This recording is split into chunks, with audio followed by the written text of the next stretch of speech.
Hey all, Bud Rednar with New Haven Church, and to be holy, what does that mean? Well, a quick look into my closet will tell you that I'm always holier than thou. Come on, that's classic church joke. To be holy means to be set apart for God's purposes, and holiness can be one of the most precious, valuable assets that a Christian can have. And so if it's valuable, then that means the devil's going to want to try to take it. So let me give you 4 threats that can pose as a real danger to your holiness. Number 1. A danger to your holiness is relativism. Relativism pretty much means that there are no absolutes. There are no absolute truths. Relativism is a danger to holiness because it gives credibility to an infinite number of truths, even if they contradict one another. You see, it's a threat to our holiness because there is no longer a supreme authority. The devil would love to get you to believe that there are multiple options for seeking out truth, but the truth is that Jesus already squashed all that in John chapter 14, verse 6, when he said, "No one comes to the Father but by me."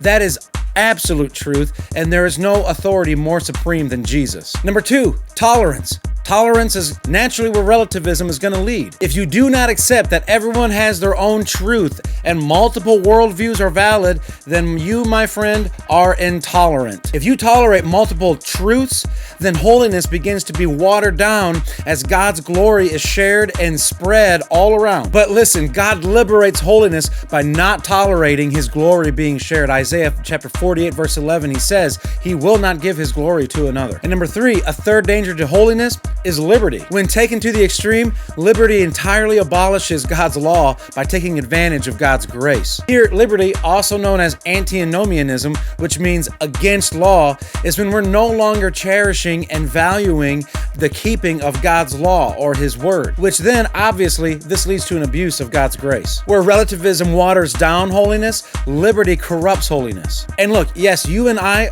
we are incapable of keeping God's law perfectly, but because of the indwelling of the Holy Spirit, we should still long to do so. And if we take this to the other extreme, then we run into our last threat to holiness, which is number 4, legalism. Legalism is the complete opposite of liberty. Legalism is more than just simply attempting to keep God's law. It assumes that we are capable of keeping God's law. And in addition to that, legalism instills this belief that our ability to stand before God is aided by our ability to keep his law, which, man, stop capping on that, because if that were the case, then Christ's death and resurrection would be completely void, meaningless, nullified. Galatians 2. You'll also find that legalism takes place when other people present their own preferences or even their own convictions as God's law.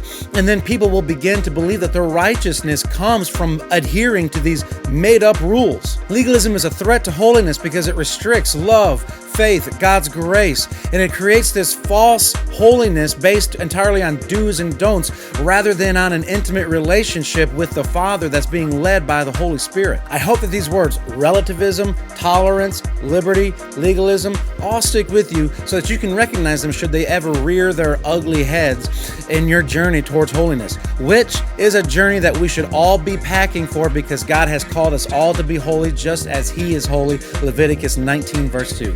So for more information, you can reach us at newhavenbc.com, facebook.com/newhavenbc, and for more videos like this or our Sunday services, check us out on YouTube.